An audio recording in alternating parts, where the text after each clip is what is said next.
আমিও একটু একাদশী করতে চাই আমার প্রভুর জন্য, আমিও তোমাদের সঙ্গে একাদশী করব। কিরে কাঁদছিস কেন? তুই কি অন্য সেবা করবি? তুই কি একাদশী করতে চাস? কিন্তু মা, তার কথা তো কেউ বুঝতে পারে না। আচ্ছা তুই দাঁড়া, আমি দেখছি। মন্দিরে গিয়ে দেখে পাত্রে একটা মাত্র ফল আছে, যেটা শিবানন্দ নিজের জন্য রেখে দিয়েছে। ফলটা নিয়ে ওই কলার পাতার উপরে রেখেছে, এক পাশে অন্ন এক পাশে ফল। দেখি কোনটা সেবা কর। ফল প্রসাদ দিয়েছে তো মা, কুকুরটা আনন্দে আত্মহারা হয়ে ওই অন্ন প্রসাদ রেখে ওই ফল প্রসাদটাই মনের আনন্দে সেবা করেছে। ও, তুই তাহলে একাদশী করবার জন্য কাঁদছিলি? ঠিক আছে, আমি যখন বুঝতে পেরেছি, এবার একাদশীর দিন এলে আমি তোকে আর অন্ন দেব না, তুইও একাদশী করবি। ওই বাড়িতেই থাকে, একাদশী করে, আর ভক্তগণ যখন সেবা করে যে এঠো প্রসাদ পড়ে থাকে, ওই এঠো প্রসাদ কুকুরটাই সেবা করে। ভগবান বললেন, আমি যখন সেবা করি সেটা শুধু প্রসাদ হয়, আর আমার ভক্তগণ যখন সেবা করে মহাপ্রসাদে পরিণত হয়ে যায়।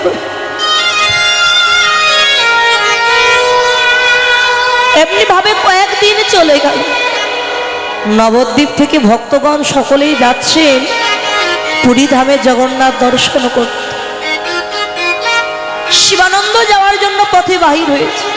কুকুরটা বুঝতে পেরে একেবারে শিবানন্দের চরণ দুখানা জড়িয়ে ধরেছে। শিবানন্দকে বলতে চাইছে যে আমিও যাব তোমার সাথে একটু জগন্নাথ দর্শন করতে। পার তো করবো, তোমার সঙ্গে কুকুরটাকে নিয়ে যাবে নাকি আবার?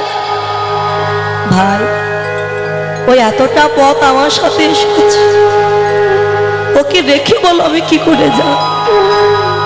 দেখো ভাই, কুকুরটাকে পার করে দিলে তোমার ক্ষতি কি?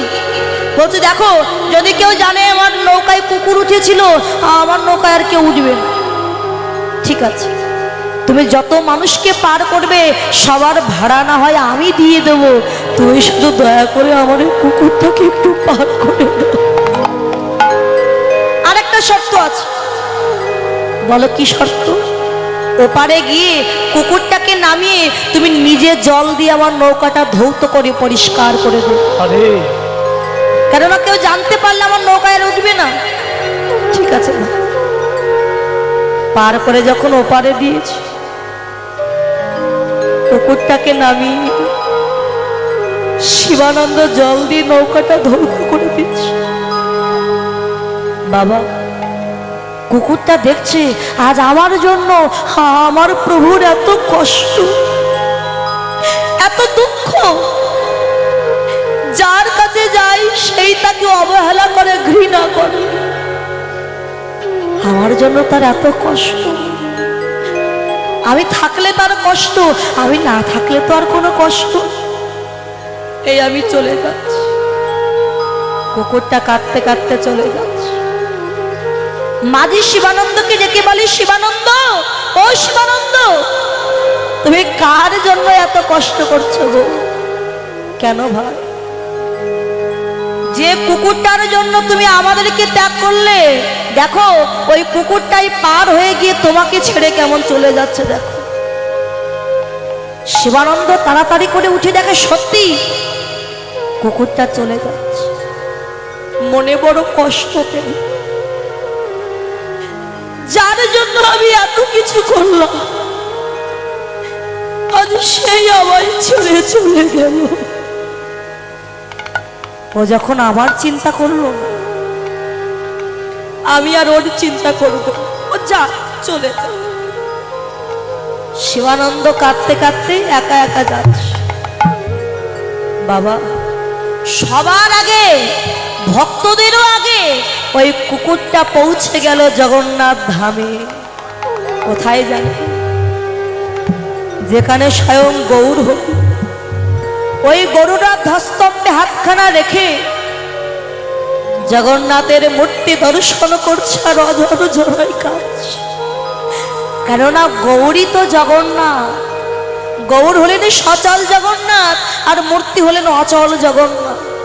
গৌরী তো সেই জগন্নাথ, কাঁদছে অঝর ঝরাই। আর কুকুরটা গিয়ে আমার মহাপ্রভুর চরণের পাশে গিয়ে বসে পড়ে। গৌরহরি যখন কাঁদছে, তার নয়নের জল কুকুরটার মাথায় এসে পড়ছে। আর কুকুরটা যখন কাঁদছে, তার নয়নের জল সব আমার গৌরহরির চরণে গিয়ে পড়ছে। চমক উঠেছে আমার গৌরহরি, কে কে কে কাঁদছে আমার করে। চরণের দিকে তাকিয়ে দেখে সেই কুকুরটা বসে বসে কাঁদছে। কুকুরটাকে ডেকে বলে, উরি কাঁদছিস কেন?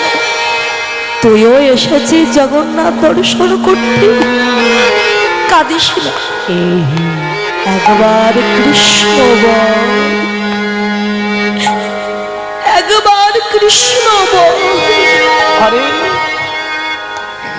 কুকুরটার সঙ্গে সঙ্গে মহাপ্রভুর চরণ দুখানা জড়িয়ে ধরেছে। গৌরহরি, আমার যে বলার শক্তি না। কুকুরটার মাথায় হাত দিয়েছেন ভক্তের ভগবান, হাত দিয়ে বলে, ওরে এবার তুই একবার কৃষ্ণ বল, এবার তো কৃষ্ণ বল।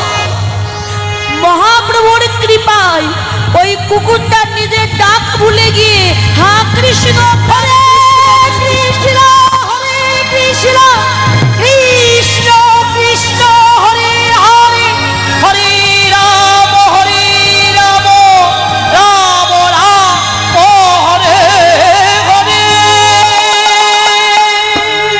বাবা, কুকুরটা যখন কৃষ্ণ কৃষ্ণ বলে চিৎকার করে উঠেছে, শিবানন্দ পণ্ডিত দূর থেকে দেখতে পেল আমার বাড়ির সেই কুকুর।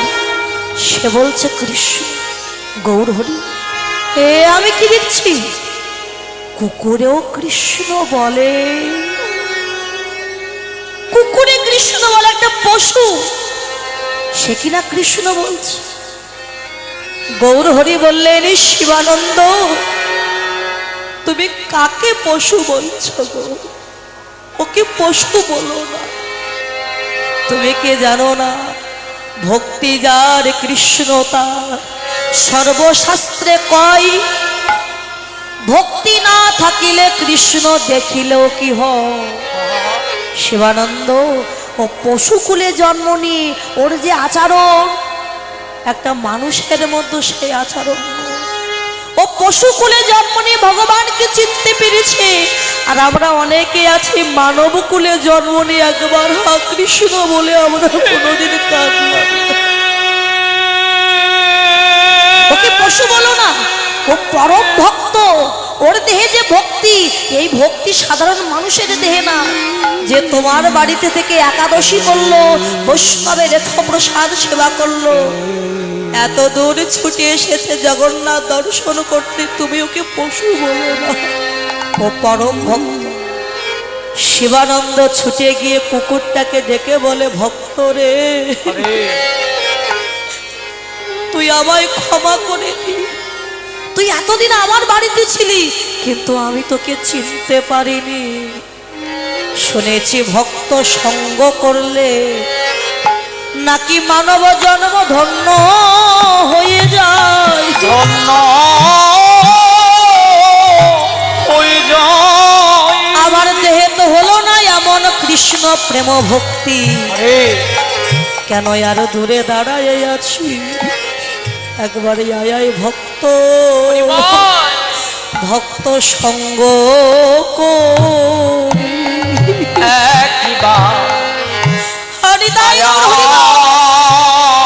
ভক্ত ভক্ত সঙ্গ একবার আয়া ভক্ত সঙ্গ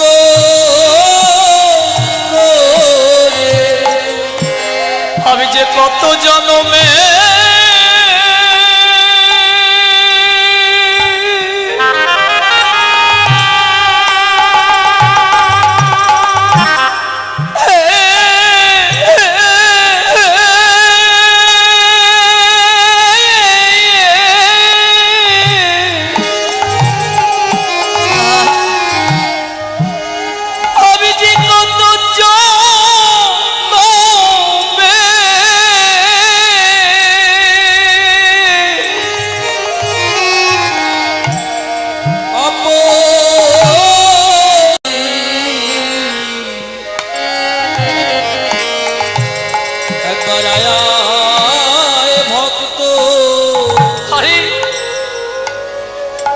ভক্ত সঙ্গ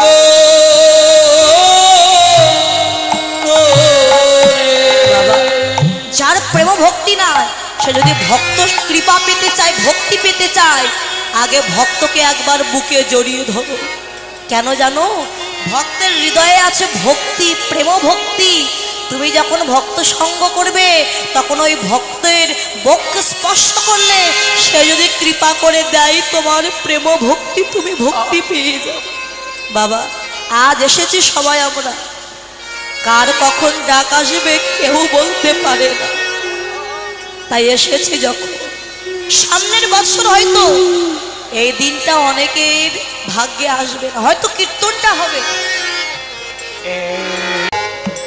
করো একবার করো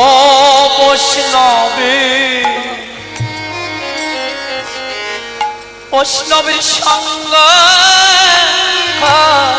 একবার তাকে দেখুন এই মানব দেহের দিকে এই মানব দেহের দিকে তাকান আমরা অনেকে বলি ছেলেটা বড় হচ্ছে কিন্তু না একদিন দুদিন যায় ছেলেটার আয়ু সূর্য ধীরে ধীরে অস্তা চলে চলে যাচ্ছে ওমা এই দেহের আয়ু সূর্যটা যখন একবার ডুবে যাবে চার বন্ধু কাঁধে নিয়ে শ্মশানে নিয়ে যাবে আমার আপনজন যারা আছে আমার আত্মীয় স্বজন বন্ধু বান্ধব আমার পুত্র আমার কন্যা তারা কি করবে জানো ওই শ্মশানে গিয়ে স্নান করে চিতায়ের উপরে তুলে দেবে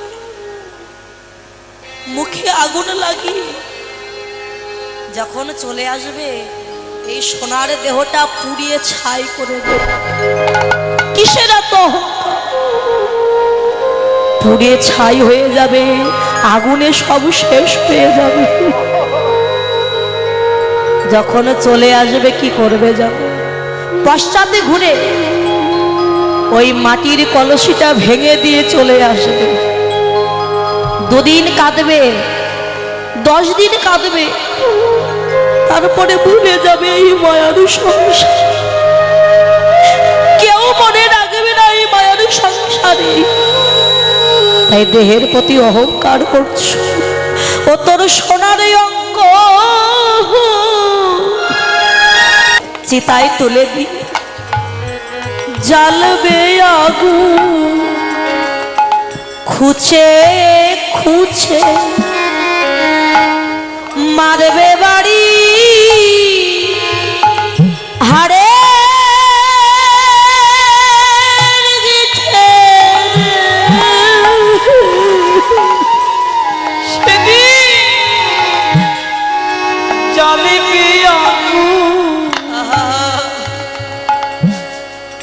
খুঁজছে খুঁজছে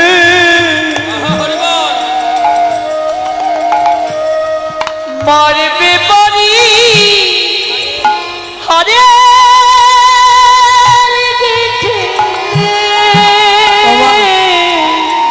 এই দেহে যখন আগুন লাগবে না লাঠি দিয়ে খুঁচিয়ে আগুন ধরিয়ে দেবে হাড়গুলো যখন ভাঙবে না পুড়বে না লাঠি দিয়ে ভেঙে গুঁড়ো করে দেবে জ্বালবে আগুন খুঁচে খুঁচে মারবে বাড়ি হাড়ে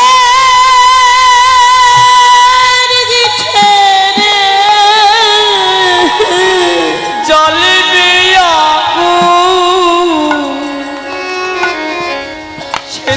খুঁজছে খুঁজছে মারবে বাড়ি হরে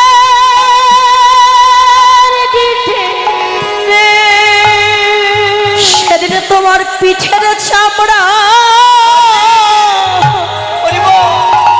যাবে ফেটে রে। তোমার পিঠের চামড়া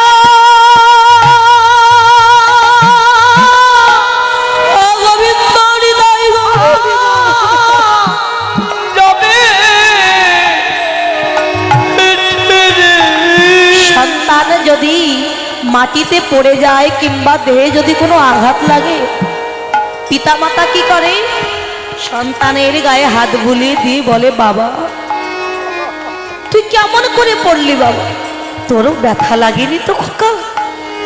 কিন্তু যেদিনই পিঠের চামড়াটা ফেটে যাবে, ওরে মো মহাপ্রভু কুকুরটার মাথায় হাত দিয়ে বলে, ওরে তুই যখন কৃষ্ণই বললি, নরজন্মের সার্থকতা হচ্ছে কৃষ্ণ বলা, কৃষ্ণ কৃপা লাভ করা। যখন পশুকুলে জন্ম নিয়ে তুই কৃষ্ণ বললি, যা তুই উদ্ধার হয়ে গেল। মহাপ্রভুর কৃপায় কুকুরটা স্বর্গে চলে গিয়েছিল বাবা। এই মানব জন্ম পেয়েছে আমরা কত কষ্ট করে, কত জন্ম ভ্রমণ করে তারপরে মানব জন্ম পেয়েছি। কোথায় কোথায় জন্ম নিয়েছি? চৈতন্য চরিতামৃতে বললেন, স্থাবর বিংশতি লক্ষণ নব লক্ষণ চ জলকি কৃমি রুদ্র লক্ষণ চ 30 লক্ষণ চ পশুর নাম 10 লক্ষণ চ পক্ষী নাম 4 লক্ষণ চ মানব। অর্থাৎ স্থাবর বিংশতি 20 লক্ষ বার আমরা বৃক্ষকুলে জন্ম নিয়েছিলাম সবাই। 20 লক্ষ বার কত বৃক্ষ হয়ে জন্ম নিয়েছি, আম জাম কাঁঠাল লিচু, কত বৃক্ষ। মুক্তি পেলাম কবে? যেদিন একটা তুলসী বৃক্ষ হয়ে আমার জন্ম হয়েছে। তুলসীর পাতা যেদিন গোবিন্দের চরণ সেবায় দেওয়া হলো, গোবিন্দ সেবায় লাগতে পেরে বৃক্ষ জন্ম থেকে আমি মুক্তি পেয়ে গেলাম। 9 লক্ষ জল কি 9 লক্ষ বার আমরা জলের মধ্যে জন্ম নিয়েছি। মাছ কাঁকড়া চিংড়ি কত কি হয়েছে, মুক্তি পেয়েছি কবে জানো মা? যেদিন একটা জলের শঙ্খ হয়ে আমার জন্ম হয়েছে। মন্দিরে নিয়ে যাওয়া হলো, মন্দিরে শঙ্খ থাকে না মা, 2টা শঙ্খ থাকে, একটা বাদ্য শঙ্খ একটা জল শঙ্খ। মন্দিরে গিয়ে গোবিন্দ সেবায় লাগতে পেরে জলের জন্ম থেকে আমি মুক্তি পেয়ে গেলাম। 20 আর 9 হলো 29। কৃমি রুদ্র লক্ষণ, রুদ্র মানে 11, কৃমি কুলে পোকা কুলে আমরা 11 লক্ষ বার জন্ম নিয়েছিলাম। মুক্তি পেলাম কবে জানো? যেদিন একটা মৌমাছি হয়ে আমার জন্ম হলো। এ ফুলের মধু তুলে ও ফুলের মধু তুলে যেদিন চাকে ভরে দিলাম, আর ওই চাকের মধু দিয়ে যেদিন আমার গোবিন্দ সেবা দেওয়া হলো, সেদিন ওই মৌমাছি জন্ম থেকে মুক্তি পেয়ে গেলাম। 29 আর 11 হলো 40। 30 লক্ষ পশুর নাম, পশুকুলে 30 লক্ষ বার জন্ম নিয়েছি আমরা। বাঘ সিংহ কুকুর বিড়াল কত কি হয়েছে, মুক্তি পেয়েছি কবে জানে? যেদিন একটা গাভী হয়ে জন্ম হলো, গাভীর দুগ্ধ দিয়ে ক্ষীরসর নবনী ছানা তৈরি করে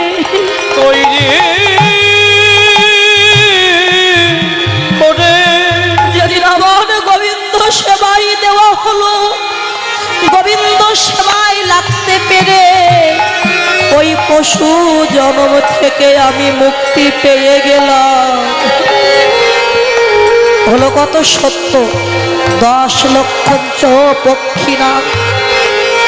পাখি কুলে 10 লক্ষ বার জন্ম নিয়েছি মা, কত কি পাখি হয়েছে। মুক্তি পেলাম কবে জানো? যেদিন একটা ময়ূর হয়ে জন্ম হলো। জন্ম হলো যখন পাখা তৈরি করা হলো, গোবিন্দ সেবায় যখন নিযুক্ত করা হলো, আর ময়ূর পুচ্ছ গোবিন্দের মস্তক পেল, সেদিনই আমরা পক্ষী জন্ম থেকে মুক্তি পেয়ে গেলাম। এমনি ভাবে 84 লক্ষ জনে ভ্রমণ করে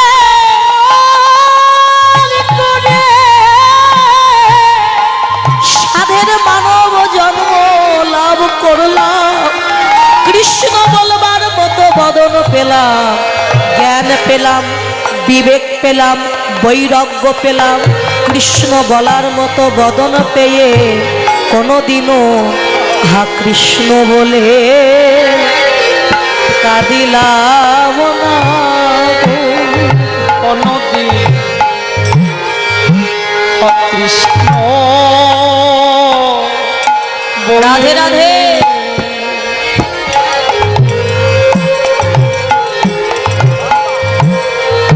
আমি কাঁদিলাম না রে। আমাদের আসা যাওয়া সবার সার হয়েছে, একদিন কৃষ্ণ বলে কাঁদিলাম না গো। আমার আশা যাওয়া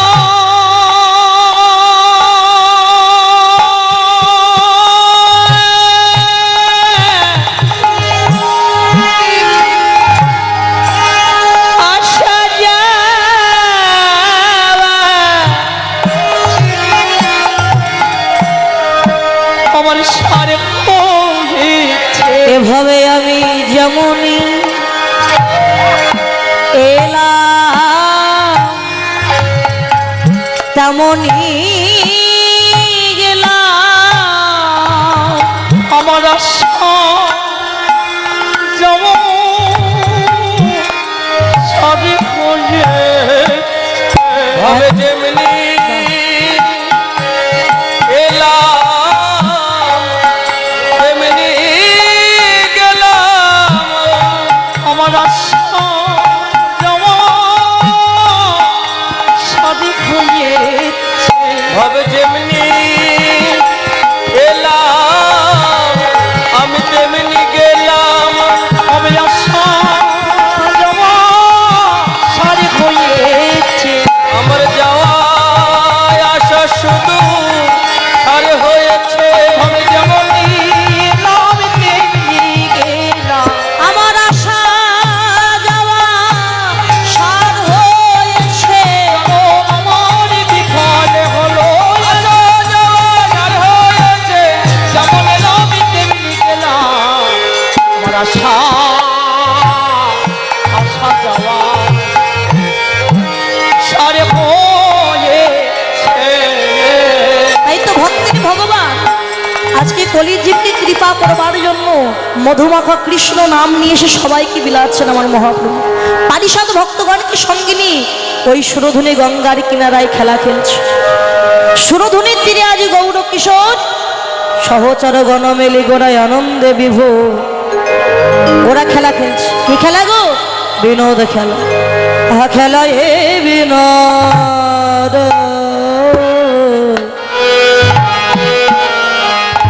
খেলা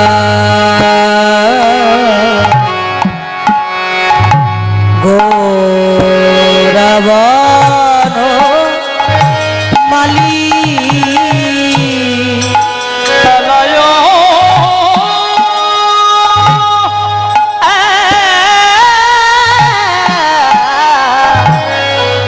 বিনোদ খেলা বিহার করি ভক্তজনলে। খেলায় বিনোদ খেলা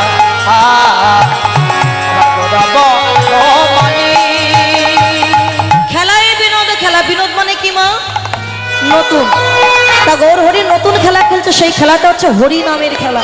তা আপনারা বলুন হরি নামের খেলা নতুন হলো কি করে? বাবা আমাদের ধর্মটার নাম হচ্ছে সনাতন ধর্ম, শাশ্বত, চিরন্তন, চির নতুন। যা অতীতে ছিল, বর্তমানে আছে, ভবিষ্যতে থাকবে।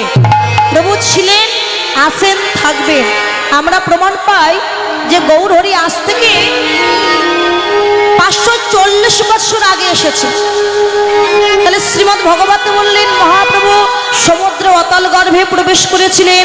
আবার কেউ বলছে না, মহাপ্রভু জগন্নাথ ক্ষেত্রে গিয়ে শ্রী বিগ্রহকে দর্শন করে বিগ্রহের সঙ্গে লীন হয়েছে। প্রমাণ পাওয়া যায় তিনি মারা গেছে। তাহলে গৌর যদি মারা যায়, আজকে লীলা করছে কে? হরিনামের খেলা খেলছে কে? বলে গৌরী খেলছে। তাহলে প্রভু মারা যাননি, বেঁচে আছে। আপনারা বলবেন কই নবদ্বীপে গেলে তো আমরা গৌরকে দেখতে পাই না। গৌর কোথায়? নবদ্বীপ, গয়াকাশী, বৃন্দাবন, হরিদ্বার সব জায়গায় ঘুরবেন, ভগবানকে দেখতে পাবেন না। তাহলে কোথায় ভগবান? গৌর আছে, কৃষ্ণ আছে।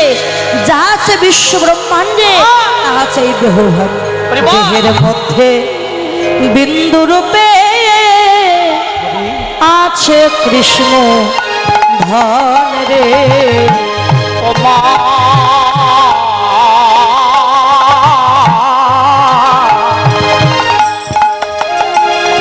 এই দেহের মধ্যে বিন্দু রূপে দাদা এটা চিকন করবেন, দাদা চিকন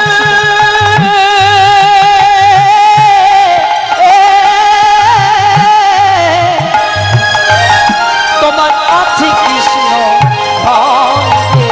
আর তত্ত্ব জেনে গুরু কাছে একবার করো রে সাধন রে।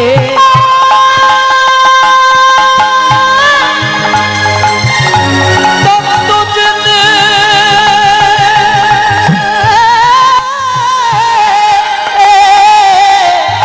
গুরু কাছে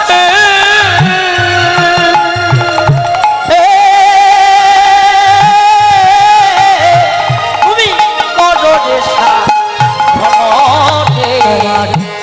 দেহের মধ্যে কৃষ্ণ আছে। তোমার এই দেহের মধ্যে কৃষ্ণ আছে, দেহের মধ্যে কৃষ্ণ আছে। তত্ত্ব জানতে যা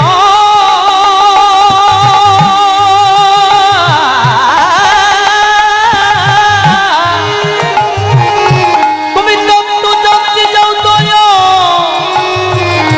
গুরুদেবের কাছে। এই দেহের মধ্যে কৃষ্ণ আছে। দেহের মধ্যে বিন্দু রূপে আছে কৃষ্ণ ধন। কৃষ্ণ ধন। আর তত্ত্ব জেনে গুরুর কাছে করো রে সাধন। বিন্দু হলো দেহের রাজা, রাজা তারে ধরে রাখতে পারলি রে হবি রাজা। রাজা বাস্তব জগতে রাজ্যে রাজা আছে, প্রজা আছে। রাজ্য ছেড়ে যদি কখনো রাজা চলে যায়, প্রজারা দুর্বল হয়ে যায়, চলতে পারে না। তত্ত্বদর্শী বলেন দেহটা রাজত্ব, দেহ রাজত্বে চোখ, মুখ, হাত, কান এক একটা প্রজা। আর রাজাকে 60 ফোঁটা রক্ত ভিয়ান করলে 1 ফোঁটা শক্তিবিন্দু। শক্তিবিন্দু হলো রাজা, যিনি সবার উপরে সিংহাসনে বসে আছে। এই কৃষ্ণ ধন যদি চলে যায়, এই দেহ রাজত্ব আর চলবে না। তাই দেহের মধ্যে শ্বাসরূপী গৌরাঙ্গ সুন্দর দিবানিশি 21,600 বার এই নাসিকা দিয়ে প্রবেশ করে দেহ নবদ্বীপে তিনি লীলা করছে। তাই শ্বাসরূপী গৌর হরি লীলা করছে দেহ নবদ্বীপের মাঝে। প্রভু ছিলেন, আছেন, থাকবেন। এই হরিনাম কৃষ্ণ নাম এটা নতুন হলো কেন জানেন? কখনো পুরাতন হবে না বাবা। এটা যত শুনবেন ততই নতুন। আপনি শুনছেন, আপনার কাছে নতুন। পরবর্তীতে আপনার সন্তান শুনবে, তার কাছে নতুন। তারপরে তার সন্তান শুনবে, তার কাছে নতুন। বাবা এই কীর্তন তো আপনারা সব জায়গায় শোনেন, তা কখনো কি মনে এমন জেগেছে যে সব জায়গায় তো কীর্তন শুনতে যায়, একই পদ হয়, আর শুনবো না, ভালো লাগে না? এটা কিন্তু কারোর মনে জাগে না। কেন? ওখানে গেলে একটু সাধুগুরু বৈষ্ণবের সঙ্গ পাবো, কৃষ্ণ কথা সাধন করতে পারবো। তাই প্রভু তো খেলছে হরি নামের খেলা, আমরা একটু সবাই মিলে খেলবো। সবাই মিলে হাত তুলে রাধে রাধে। তোরা দেখবি যদিয়া আরে ধসে পড়লে হবে না, উঁচু করে রাখতে হবে। সবার তুলে দেখবি যদি আয় সোনার নদিয়ায় আচ্ছা সচি মাতার দোলালিয়া নেচে নেচে যা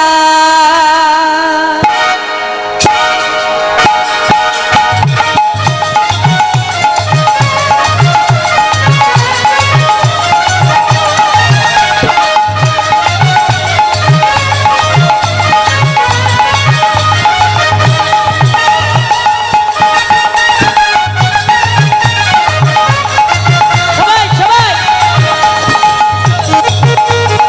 এবার ওরা দেখবি যদি আয় সোনার নদিয়ায় সত্যি মনে দুলালিয়া নেচে নেচে যায় দেখবি যদি আয় সোনার নদিয়ায় সত্যি মনে দুলালিয়া নেচে নেচে যায়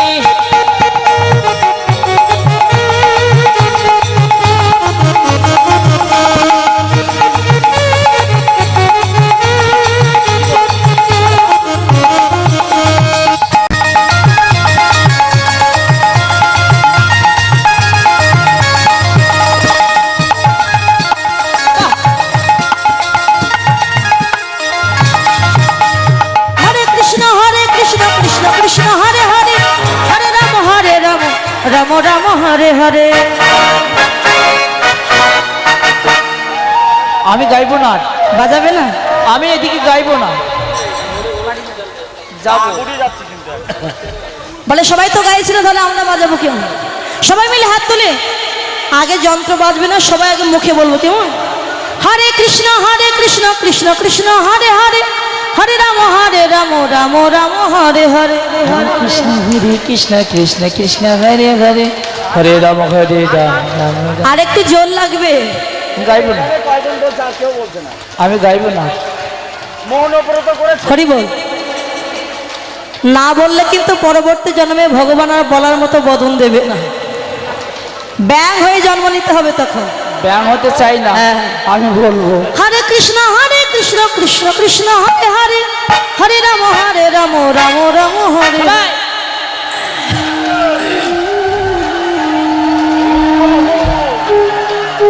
আবার একটু উলুধ্বনি দিত, যেরকম উলুধ্বনি। বাহ, এবার একসঙ্গে হরে কৃষ্ণ কৃষ্ণ কৃষ্ণ হরে হরে হরে রাম রাম রাম হরে। হরে কৃষ্ণ কৃষ্ণ কৃষ্ণ হরে হরে হরে রাম রাম রাম। দেখবি যদি আয় সোনার নদিয়ায় শশী মায়ের দুলালিয়া নেচে নেচে যায়।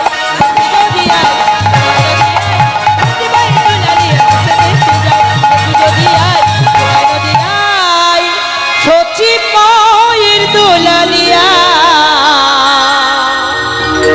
নেচে নেচে যায়। গৌর হরি যখন হরিনামে বিভোর, এমন সময় অভিরাম ঠাকুর ডেকে বললেন, দয়াময় তুমি তো নামের খেলায় মেতে আছো, চেয়ে দেখো গগনে আর বেলা নাই, ঘরে যাবে। প্রভু তাকে দেখতে সত্যি তো গগনে বেলা নাই, ঘরে যেতে হবে। ও মা, কোন ঘরে যাওয়ার কথা বলছে? আপন ঘর। আপনারা হয়তো ভাববেন যে রাত হয়ে যাচ্ছে, যাই ঘরে ফিরে যাই। এই ঘরে নয়, আপন ঘর। যে ঘরে আমরা বাস করছি এটা হচ্ছে ভাড়া করা ঘর। ঘরের মালিক যেদিন এসে বলবে তুমি আমার ঘর ছেড়ে দাও, সেদিনে সবাইকে এই ঘরে ছেড়ে আপন ঘরের সন্ধানে যেতে হবে। শুধু ওই ঘরও নয়, এই দেহ ঘর ছেড়ে আপন ঘরের সন্ধানে যেতে হবে। গীতাই বললেন, জীর্ণ বসন্তে যে জীব যেমন নতুন বসন করায় ধারণ, বস্ত্র যখন পুরাতন হয়ে যায়, আমরা পুরাতন বস্ত্র ছেড়ে নতুন বস্ত্র অঙ্গে ধারণ করি, ঠিক তেমনি দেহ যখন পুরাতন হয়ে যায়, তখন আত্মা পুরাতন দেহ ছেড়ে নতুন দেহে আবার প্রবেশ করে। তাই আত্মার ধ্বংস নয়, দেহের ধ্বংস আছে, কিন্তু আত্মার না। তাই বলতে চলো ঘরে ফিরে যাই। দিন অবসান হেরি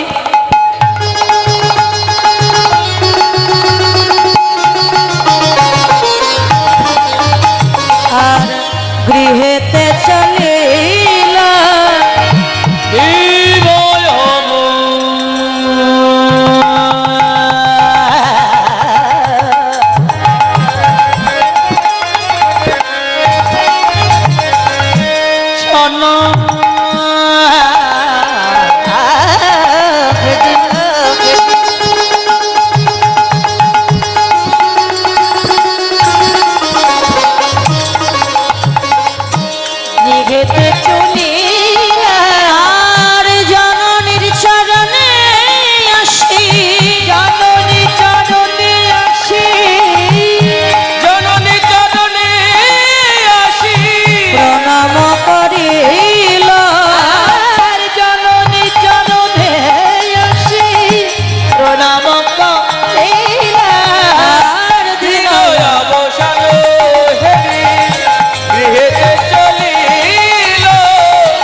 আমার এই কৃষ্ণ ভক্ত বাবা ওই যে বসে আছেন জগদীপেন্দ্র নারায়ণ মাহাতা, উনি শিক্ষক একজন।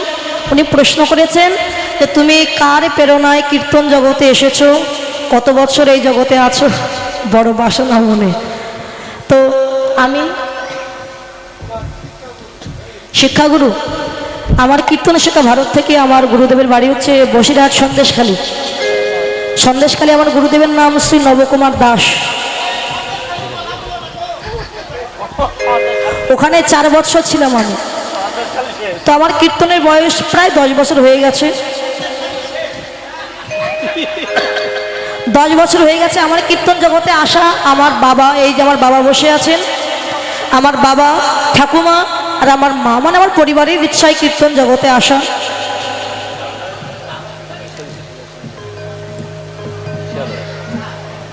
আমার বাবা তো উনি আগে অন্য দলে কীর্তন করতেন।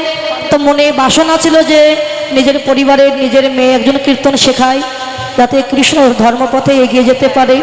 কেননা যদি গয়ায় পিণ্ড দেয় 7 পুরুষ উদ্ধার হয়, আর যদি বংশে একটা কৃষ্ণ ভক্ত সন্তান জন্ম দিতে পারে কোনো ভক্ত ভক্তিমতী মায়েরা, তাহলে 14 পুরুষ উদ্ধার হয়ে যায়।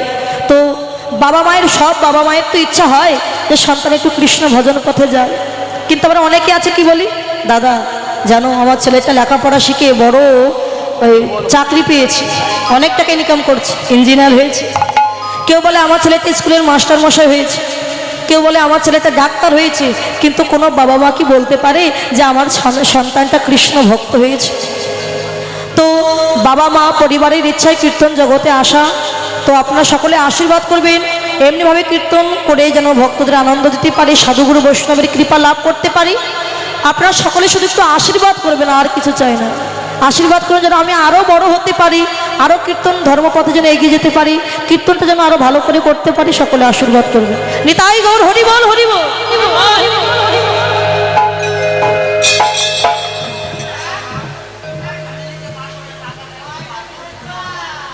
টাকা চাইলে পারবো না। আচ্ছা দেখুন, এই যে বর্ডার থেকে আসতে হবে, টাকা লাগবে না? আসতে গেলে অন্তত আমরা বাংলাদেশ থেকে 5 জন এসেছি। তো আসতে গিয়ে অন্তত বর্ডারে লেগেছে 5 জনের 10,000 টাকা। হ্যাঁ, আর 2 জন, দুজনে এই দেশে 2 জনের। এখন 10,000 টাকা লেগেছে আসতে, শুধু বর্ডারে যেতে 10,000 লাগবে। আর তো পথ খরচা তো বাদই দিলাম। 2 দিনে কীর্তন করতে হবে, খরচ তো লাগবেই। করিব ও এনাদের পেটে তো কিছু দিতে হবে।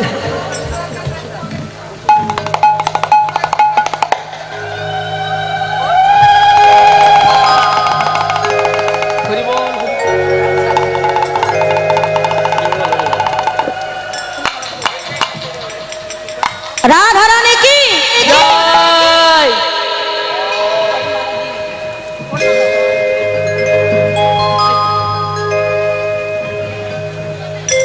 ওমা আবার ভিক্ষা চাইবো। কি ভিক্ষা চাইবো? টাকা ভিক্ষা চাইবো, টাকা। বলে কীর্তনিয়ারা খুব শয়তান, শুধু টাকা চাই, শুধু টাকা চাই। এত টাকা নিয়ে করো কি? আমি আমার জন্য চাইব না। তো আজকে সাধুগুরু বৈষ্ণবের বাজার দিয়েছেন আমার হিরেন কাকু, আরও কমিটির প্রত্যেকটা সদস্যবৃন্দ, কাকু যারা আছেন, দাদা ভাইরা আছেন। আপনারা তো জানেন কীর্তন দিতে গেলে কত অর্থের প্রয়োজন হয়, একার দ্বারা তো সম্ভব নয়। বললাম তো, আমি তো একজনের নামই জানি। বলেছি কীর্তন কমিটির প্রত্যেকটা সদস্যবৃন্দ যারা আছেন, সকলে গ্রামের প্রত্যেকটা ভক্তবৃন্দ, কীর্তন কমিটিতে যারা আছেন সকলের কথা বলছি। এই কীর্তন দিয়েছেন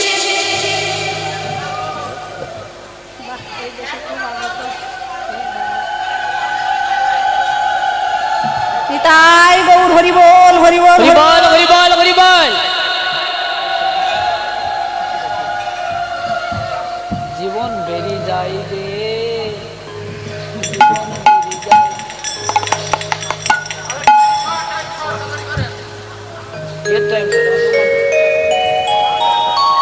হরি বল। তা আপনারা সকলে একটু একটু দান করবেন, কেননা আপনাদের সাহায্য সহযোগিতা ছাড়া কখনো কীর্তন দেওয়া সম্ভব নয়। আর ভগবান বললেন যতক্ষণ ভিক্ষা না করতে যাবে ভিক্ষার আঁচল ভক্তদের দুয়ারে পেতে না দেবে ততক্ষণ কীর্তন দেওয়া সার্থক হবে না। যদি বলেন কেন, যদি কেউ বলে আমার অনেক টাকা আছে, আমি ভিক্ষা করব না, কারোর কাছে মাথা নত করব না, আমার টাকা দিয়ে আমি কীর্তন দেব, তো ভিক্ষা করতে যেতে হয় কেন না? ভিক্ষা করতে গেলে মনটা দীনতা হয়ে আসে। কত লোকে ভালো মুখে ভিক্ষা দেয়, কত লোকে আজে বাজে কথা বলে। যদি কারোর বাড়িতে গিয়ে বলা হয় মা 50 টাকা ভিক্ষা দাও কি 10 টাকা ভিক্ষা দাও, কীর্তন দেবো, অনেকে আছে দাঁত ছিটকে বলে ওসাদ করবার দরকার কি? ওই দুজন মিলে কীর্তনের নামে ভিক্ষা করতে আসে, কিছু টাকা খরচা করে আর সব নিয়ে নিজেরা ব্যাংক ব্যালেন্স করে রেখে দেয়। কি গো বলে না? তাহলে এতদিন যা খরচ করেছে খরচই হয়ে গেছে, তোলা নেই মা। কিন্তু গোবিন্দের ব্যাংকে যদি কেউ আজকে দান করে, এই দান কখনো বিফল হয়। দিয়ে ধন দেখে মন কেড়ে নিতে কতক্ষণ। আজকে আমার দেওয়ার মতো সামর্থ্য আছে, ভগবান দিয়েছে আমার শক্তি। আপনি যদি বলেন আমি কাজ করেছি, নিজে কষ্ট করে আমি অর্থ উপার্জন করেছি, হ্যাঁ ঠিক আছে আপনি কাজ করেছেন, কিন্তু শক্তিটা তো দিয়েছে গোবিন্দ। শক্তিটা তো দিয়েছে আমার গোবিন্দ। তাহলে শক্তি দিয়েছে। যেমন দেখবেন বাবা মা, বাবা যখন বাজারে যাচ্ছে, ছেলে বলে বাবা কোথায় যাচ্ছে? বাজার। বাজারে বাবা খাবার আনতে হবে। কি খাবার? আমার জন্য চানাচুর। গজা। গজা? আর তুমি? আমি লাজেন। আর একজন বলছে বাবা আমার জন্য বিস্কুট নিয়ে এসে, বিস্কুট। এক প্যাকেট বিস্কুট নিয়ে এসেছি। এনে যখন সন্তানকে দিয়েছে, ছেলে কি করছে যখন একটা বিস্কুট খাচ্ছে, আচ্ছা বাবা, বাবা তখন কি বলে? হ্যাঁ খোকা একটু দে না বাবা, একটু দে। কেন? বাবার কি সামর্থ্য নাই এক প্যাকেট বিস্কুট কিনে খাবে?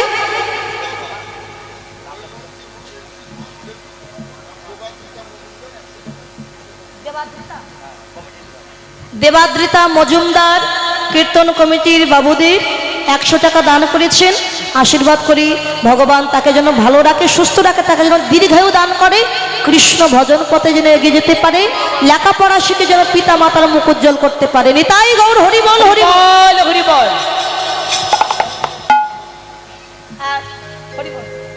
যারা যারা দেবেন 100 200 যা হোক আমার কাছে এসে দিলে আমি নাম ঘোষণা করে দেব। আর হিরেন কাকু 500 টাকা, 100 200 300 400 500 1000 যে যা খুশি। আমরা চিনি না তো, 500 টাকার নোট দিলে ভালো হতো, একটু দেখে নিতাম। রাধা রানী কি জয়, শ্যাম সুন্দর কি জয়। রাখালে রাজা আচ্ছা বলে দে না কোথায় বৃন্দাবন? এই তো এখানে। শ্যামকুণ্ড রাধাকুণ্ড গিরি গোবর্ধন। শ্যামকুণ্ড রাধাকুণ্ড গিরি গোবর্ধন। সবাই হাত তুলে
বাঁশরি বাজাই রে কানাই বাঁশরি বাজাই বাঁশরি বাজাই রে কানাই বাঁশরি বাজাই হরিবা বন্দির শিশির আকারে রাজা বাঁশরি বাজা। কৃষ্ণ কি করে বাঁশরি বাজাই রে কানাই বাঁশরি বাজাই বাঁশরি বাজাই রে কানাই বাঁশরি বাজাই সবাই মিলে হাত তুলে বাঁশরি বাজাই রে কানাই বাঁশরি বাজাই বাঁশরি বাজাই রে কানাই বাঁশরি বাজাই মুখে বলুন বাঁশরি বাজাই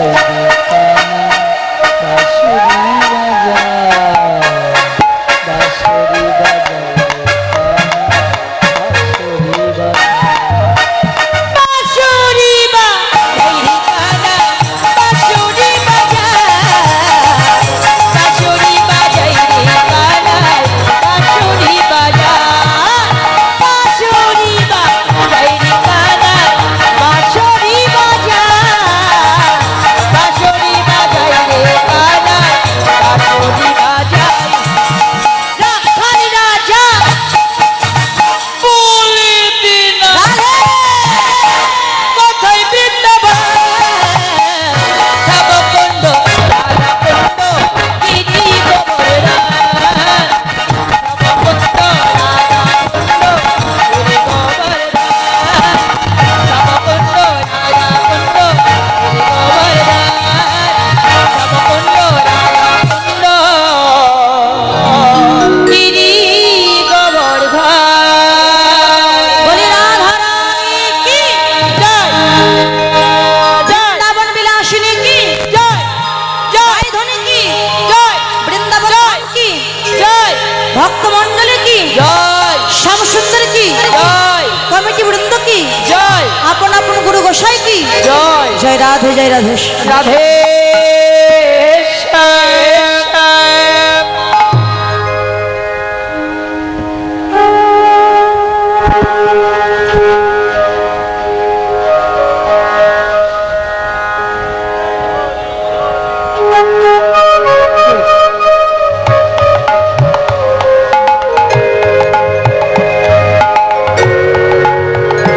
হরি বল। ভগবান শ্রীকৃষ্ণ সখাগণকে সঙ্গে নিয়ে খেলা খেলছে কোথায় যমুনার কুলি খেলা করতে করতে এমন সময় তাকে দেখে গগনে আর বেলা ওমা ঘরে তো যেতে হবে তাই না? তাই প্রাণ গোবিন্দ তাকে দেখে গগনে আর বেলা নয় ঘরে যেতে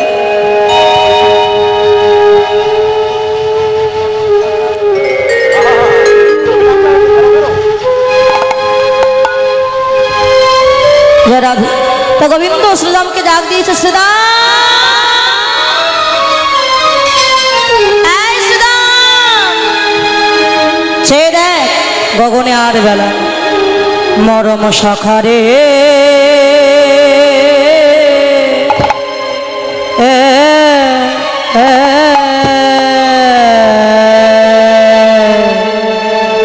সখায়া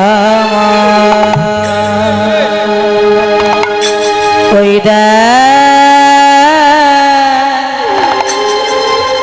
গগনে আর বেলি না সন্ধ্যা দেবী তার আগমনী বার্তা